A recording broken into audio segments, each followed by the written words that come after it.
ಅಣ್ಣ ಅವ್ರ ಬಗ್ಗೆ ಏನು ಹೇಳ್ದಣ್ಣ, ಆ್ಯಕ್ಚುಲಿ ಅದು ನನ್ನ ಫಸ್ಟ್ ಸಿನಿಮಾ. ಅವ್ರು ಎಷ್ಟು ಹಂಬಲ್ ಅನ್ನೋದಕ್ಕೆ ನಾನು ಎಕ್ಸಾಂಪಲ್ ಕೊಡ್ತೀನಿ ನೋಡಿ. ನಾನು ಸೆಟ್ಟಿಗೆ ಹೋದ ತಕ್ಷಣ ಅವ್ರು ನೋಡಿ ನಾನು ಶಾಕ್ ಆಗ್ಬಿಟ್ಟೆ ಅಣ್ಣ.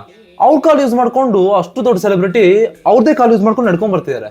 ನಾನು ಶಾಕ್ ಆಗೋದೆ. ಅಂದರೆ ಪಾಸಿಬಲ್ ಇದು, ಇಷ್ಟೊಂದು ಹಂಬಲ್ ಆಗಿರೋಕ್ಕೆ ಸಾಧ್ಯನಾ ಅವರು? ಕಡೆಗೆ ನಾನು ಇರೋರ ಹತ್ರ ಎಲ್ಲ ಕೇಳಿದೆ, ಸೆಟ್ಟಲ್ಲಿ ಇರೋರ ಹತ್ರ ಎಲ್ಲ ಕೇಳಿದೆ ಹೇಗಿದು ಪಾಸಿಬಲ್ ಅಂತ.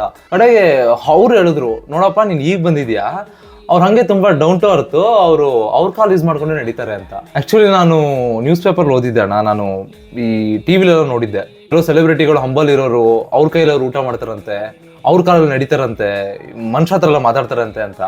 ಬಟ್ ನೋಡಿ ನಾನು ನಿಜವಾಗ್ಲೂ ಶಾಕ್ ಆದೆ ಅಣ್ಣ. ಆ್ಯಕ್ಚುಲಿ ಇದು ಓಕೆ ಮಧ್ಯಾಹ್ನ ಒಂದು ಶಾಕ್ ಕೊಟ್ಟರು, ಅದು ಆ್ಯಕ್ಚುಲಿ ನನ್ನ ಲೈಫಲ್ಲಿ ಮರೆಯೋಕ್ಕಾಗಲ್ಲ.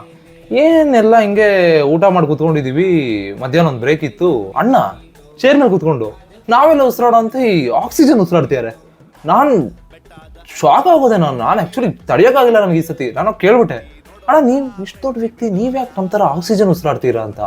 ಆಗ ಒಂದು ಮಾತು ಹೇಳಿದ್ರಣ್ಣ ಅವ್ರು ಕರೆದು, ನೋಡಪ್ಪಿ, ನಾನು ದೊಡ್ಡ ಸ್ಟಾರ್ ಇರ್ಬೋದು, ನೀನು ಹೊಸ ಆರ್ಟಿಸ್ಟ್ ಇರ್ಬೋದು, ಆದರೆ ಸೆಟ್ಟಲ್ಲಿ ಭೇದ ಭಾವ ಇರಬಾರ್ದು. ನಾನು ಯಾವ ಗಾಳಿ ಉಸಿರಾಡ್ತೀನೋ ನೀನು ಅದನ್ನೇ ಉಸಿರಾಡಬೇಕು. ಭೇದ ಭಾವ, ಅಕ್ಕ ಭಾವ ಇವರಿಬ್ಬರು ನಂಗಾಗಲ್ಲ. ಈ ಮಾತು ಹೇಳಿದ್ರಣ್ಣ. ನಾನು ಆ್ಯಕ್ಚುಲಿ ಅವ್ರು ಹೇಳಿದ ಈ ಮಾತನ್ನ ಮನೆ ಟಾಯ್ಲೆಟ್ ರೂಮ್ ಗೋಡೆ ಮೇಲೆ ಬರ್ಸಿದ್ದೀನಿ. ಅಂದರೆ ಡೈಲಿ ನಾನು ಕೂತ್ಕೊಂಡಾಗ ನಂಗೆ ಕಾಣಿಸ್ಲಿ, ನೆನಪಾಗ್ತಿರ್ಲಿ ಅಂತ. ಅಂದರೆ ನೆಕ್ಸ್ಟ್ ನಾನು ಹಂಗೆ ಆಗ್ಬೇಕಲ್ಲ ಅಣ್ಣ. ಇನ್ನೊಂದು ವಿಷಯ ಅಣ್ಣ, ನನಗೆ ರೀಸೆಂಟಾಗಿ ಗೊತ್ತಾಯ್ತು, ಅಣ್ಣ ಅವ್ರ ತಿಕಾನ ಅವರೇ ತೊಳ್ಕೊತಾರಂತೆ. ಯಪ್ಪ, ಏನ್ ಅಂಬಲ್ ಗುರು.